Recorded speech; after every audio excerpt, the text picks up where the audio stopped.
The cyclone. Doubts are like swallows. They follow each other and swarm together. I stared at myself in the mirror. I stared at my face until it was not my face. I went back to the table and sat down, and I did not say how I was feeling to anyone. To say how I was feeling would lead to feeling more of what I was feeling. To act normal would be to feel a bit more normal. I acted normal. "Oh, look at the time," Mom said with dramatic urgency. "I have to get up for school tomorrow." She was a head teacher at an infant school. "You go to bed," I said. "Yes, you go up, Mary," Andrea said. "We can sort out the beds and stuff." "There's a bed and there's a mattress on the floor in his room, but you are welcome to have our bed if you would like for tonight," said Dad. "It's okay," I said. "We'll be fine." Dad squeezed my shoulder before he went to bed. "It's good to have you here." "Yes, it's good to be here." I didn't want to cry, because A, I didn't want him to see me cry, and B, if I cried, I would feel worse, so I didn't cry. I went to bed. And the next day I woke up, and it was there. The depression and anxiety both together. People describe depression as a weight, and it can be. It can be a real physical weight, as well as a metaphorical emotional one. But I don't think weight is the best way to describe what I felt. As I lay there on the mattress on the floor, I had insisted Andrea sleep on the bed, not out of straightforward chivalry, but because that is what I would have done if I was normal. I felt like I was trapped in a cyclone. Outwardly, to others, I would over the next few months look a bit slower than normal, a bit more lethargic, but the experience going on in my mind was always relentlessly and oppressively fast. My symptoms. These were some of the other things I also felt. Like my reflection showed another person. A kind of near aching tingling sensation in my arms, hands, chest, throat, and at the back of my head. An inability to even contemplate the future. The future was not going to happen, for me anyway. Scared of going mad, of being sectioned, of being put in a padded cell in a straitjacket. Hypochondria. Separation anxiety. Agoraphobia, a continual sense of heavy dread. Mental exhaustion. Physical exhaustion, like I was useless. Chest tightness and occasional pain, like I was falling even while I was standing still. Aching limbs, the occasional inability to speak. Lost, clammy, an infinite sadness, an increased sexual imagination. Fear of death often seems to counterbalance itself with thoughts of sex. A sense of being disconnected, of being a cutout from another reality. An urge to be someone else / anyone else. Loss of appetite. I lost 14 pounds in 6 months. An inner trembling. I called it a soul quiver. As though I was on the verge of a panic attack. Like I was breathing too thin air. Insomnia. The need to continuously scan for warning signs that I was A, going to die, or B, go mad. Finding such warnings and believing them. The desire to walk and quickly. Strange feelings of deja vu and things that felt like memories but hadn't happened, at least not to me. Seeing darkness around the periphery of my vision. The wish to switch off the nightmarish images I would sometimes see when I closed my eyes. The desire to step out of myself for a while. A week, a day, an hour, hell, just for a second. At the time these experiences felt so weird, I thought I was the only person in the history of the world to have ever had them. This was a pre-Wikipedia age, though of course there are millions going through an equivalent experience at any one time. I'd often involuntarily vision my mind as a kind of vast and dark machine, like something out of a steampunk graphic novel, full of pipes and pedals and levers and hydraulics, emitting sparks and steam and noise. Adding anxiety to depression is a bit like adding cocaine to alcohol. It presses fast forward on the whole experience. If you have depression on its own, your mind sinks into a swamp and loses momentum, but with anxiety in the cocktail, the swamp is still a swamp, but the swamp now has whirlpools in it. The monsters that are there, in the muddy water, continually move like modified alligators at their highest speed. You are continually on guard. You are on guard to the point of collapse every single moment while you desperately try to keep afloat, to breathe the air that the people on the bank all around you are breathing as easily as anything. You don't have a second. You don't have a single waking second outside of the fear. That is not an exaggeration. You crave a moment, a single second of not being terrified, but the moment never comes. The illness that you have isn't the illness of a single body part, something you can think outside of. If you have a bad back, you can say, "My back is killing me," and there will be a kind of separation between the pain and the self. The pain is something other. It attacks and annoys and even eats away at the self, but it is still not the self. But with depression and anxiety, the pain isn't something you think about because it is thought. You are not your back, but you are your thoughts. If your back hurts, it might hurt more by sitting down. If your mind hurts, it hurts by thinking. And you feel there is no real easy equivalent as standing back up, though often this feeling itself is a lie. The bank of bad days. When you are very depressed or anxious, unable to leave the house or the sofa or to think of anything but the depression, it can be unbearably hard. Bad days come in degrees. They are not all equally bad. And the really bad ones, though horrible to live through, are useful for later. You store them up. A bank of bad days. The day you had to run out of the supermarket. The day you were so depressed your tongue wouldn't move. The day you made your parents cry. The day you nearly threw yourself off a cliff. So if you are having another bad day, you can say, "Well, this feels bad, but there will have been worse." And even when you can think of no worse day, when the one you are living is the very worst there has ever been, you at least know the bank exists and that you have made a deposit. Things depression says to you. "Hey, sad sack. Yes, you. What are you doing? Why are you trying to get out of bed? Why are you trying to apply for a job? Who do you think you are, Mark Zuckerberg? Stay in bed. You are going to go mad. Like Van Gogh. You might cut off your ear. Why are you crying? Because you need to put the washing on? Hey, remember your dog, Murdoch? He's dead, like your grandparents. Everyone you have ever met will be dead this time next century. Yep, everyone you know is just a collection of slowly deteriorating cells." Look at the people walking outside. Look at them. There, outside the window. Why can't you be like them? There's a cushion. Let's just stay here and look at it and contemplate the infinite sadness of cushions. P.S. I've just seen Tomorrow. It's even worse. Facts. When you are trapped inside something that feels so unreal, you look for anything that can give you a sense of your bearings. I craved knowledge. I craved facts. I searched for them like buoys in the sea, but statistics are tricky things. Things that occur in the mind can often be hidden. Indeed, when I first became ill, I spent a lot of energy on looking normal. People often only know someone is suffering if they tell them, and with depression, that doesn't always happen, especially if you are a male. More on that later. Also, over time, facts have changed. Indeed, whole concepts and words change. Depression didn't used to be depression. It used to be melancholia, and far fewer people suffered from that than they do from current depression. But did they really? Or are people more open about such things? But anyway, here are some of the facts we have right now. Suicide facts. Suicide is the leading cause of death among men under the age of 35.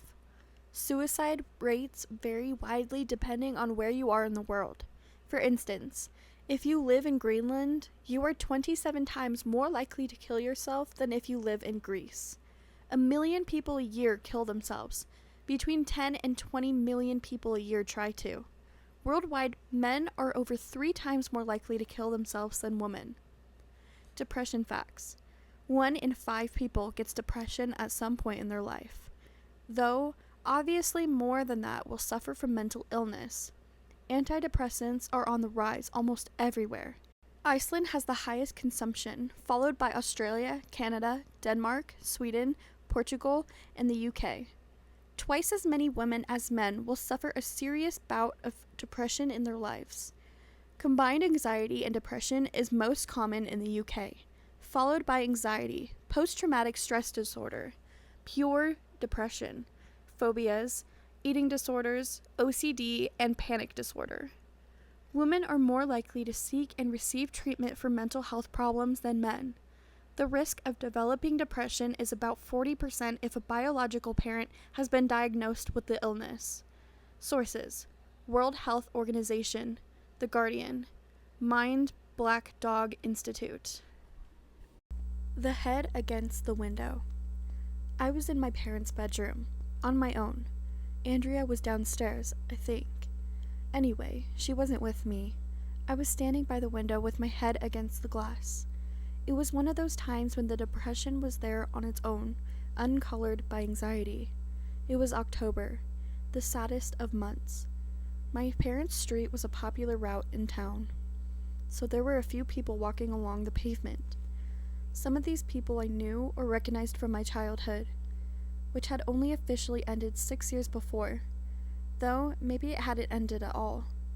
When you are at the lowest ebb, you imagine wrongly that no one else in the world has felt so bad.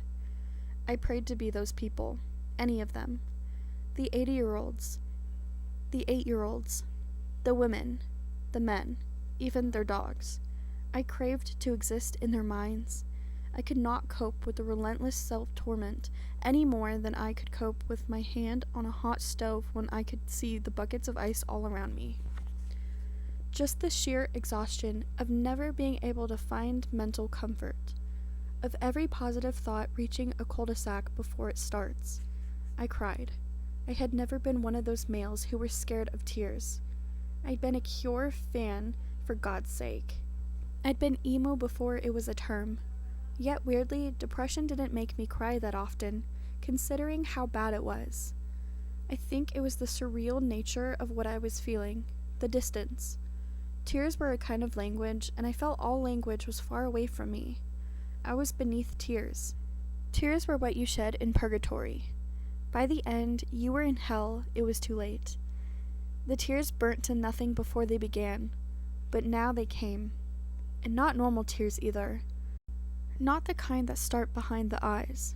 No. These came from the deep.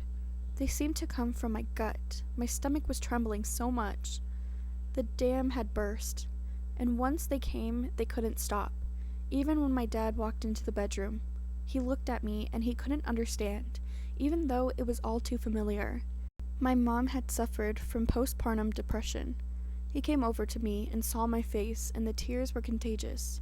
His eyes went pink and watery. I couldn't remember the last time I'd seen him cry.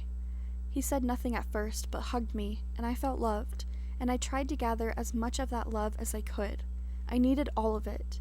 "I'm sorry," I think I said. "Come on," he said softly. "You can do this. Come on. You can pull yourself together, Maddie. You're going to have to." My dad wasn't a tough dad.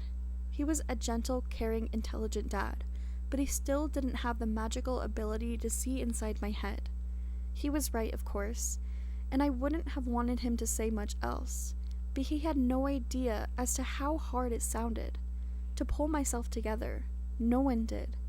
From the outside, a person sees your physical form, sees that you are a unified mass of atoms and cells. Yet inside, you feel like a big bang has happened. You feel lost, disintegrated, spread across the universe, amid infinite dark space. "I'll try, Dad. I'll try." They were the words he wanted to hear, so I gave him them. And I returned to staring out at those ghosts of my childhood. Pretty normal childhood. Does mental illness just happen, or is it there all along? According to the World Health Organization, nearly half of all mental disorders are present in some form before the age of 14. When I became ill at 24, it felt like something terribly new and sudden. I had a pretty normal, ordinary childhood, but I never really felt very normal. Does anyone? I usually felt anxious. A typical memory would be me as a 10-year-old, standing on the stairs and asking the babysitter if I could stay with her until my parents came back. I was crying. She was kind. She let me sit with her. I liked her a lot. She smelt of vanilla and wore baggy t-shirts. She called Jenny the babysitter who lived up the street. A decade or so later, she would have transformed into Jenny Saville, the Brit art star famed for her large-scale painted depictions of naked women. "Do you think they'll be home soon?" "Yes," said Jenny patiently. "Of course they will. They're only a mile away. That's not very far, you know." I knew, but I also knew they could have got mugged or killed or eaten by dogs. They weren't, of course.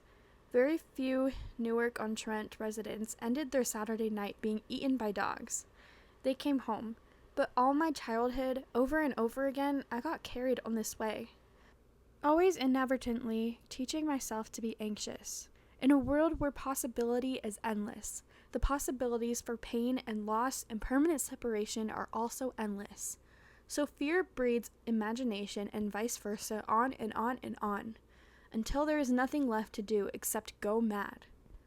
Then something else. A bit less ordinary, but still in the ballpark. I was 13. Me and a friend went over to some girls in our year on the school field. Sat down. One of the girls, one I fancied more than anything, looked at me, then made a disgusted face to her friends. Then she spoke words that I would remember 26 years later when I came to write them down in a book. She said, "Ugh, I don't want that sitting next to me," with his spider legs on his face. She went on to explain as the ground kept refusing to swallow me up what she meant. "The hair growing out of his moles. It looks like spiders." At about 5 that afternoon, I went into the bathroom at home and used my dad's razor to shave the hairs off my moles. I looked at my face and hated it. I looked at the two most prominent moles on my face. I picked up my toothbrush and pressed it into my left cheek, right over my largest mole. I clenched my eyes shut and rubbed hard. I brushed and brushed until there was blood dripping into the sink, until my face was throbbing with heat and pain from the friction. My mom came in that day and saw me bleeding. "Matthew, what on earth has happened to your face?" I held a tissue over the fresh bleeding scar and mumbled the truth. That night I couldn't sleep.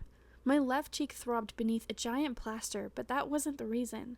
I was thinking of school, of explaining away the plaster. I was thinking of the other universe where I was dead, and where the girl would hear I was dead and the guilt would make her cry. A suicidal thought, I suppose, but a comforting one. My childhood went by. I remained anxious. I felt like an outsider with my left-wing middle-class parents in a right-wing working-class town. At 16, I got arrested for shoplifting, hair gel, Crunchy Bar, and spent an afternoon in a police cell. But that was a symptom of teen idiocy and wanting to fit in, not depression. I skateboarded badly, got elected grades, cultivated asymmetric hair, carried my virginity around like a medieval curse, normal stuff. I didn't totally fit in. I kind of disintegrated around people and became what they wanted me to be. But paradoxically, I felt an intensity inside me all the time. I didn't know what it was, but it kept building, like water behind a dam. Later, when I was properly depressed and anxious, I saw the illness as an accumulation of all that thwarted intensity, a kind of breaking through, as though if you find it hard enough to let yourself be free, yourself breaks in, flooding your mind in an attempt to drown all those failed half versions of you. A visit. Paul, my old shoplifting partner in crime, was in my parents' living room. I hadn't seen him in a few years since school. To me, it might as well have been millennia. He was looking at me like I was my former self. How could he not see the difference? "Do you want to go out on Saturday night? Come on, mate, old time's sake." The idea was ridiculous. I couldn't leave the house without feeling an infinite terror. I can't. "What's the matter?" "I'm just not feeling well. My head's a bit whacked." "That's why you need a good night out, if you're feeling down. Get Andrea to come too. Come on, mate." "Paul, you don't understand. I was trapped in a prison." Years before, after spending a few hours in a police cell for that Crunchy Bar, I had developed a fear of being locked in places. I never realized how you could be locked inside your own mind. Act like a man, I told myself, though I had never really been good at that.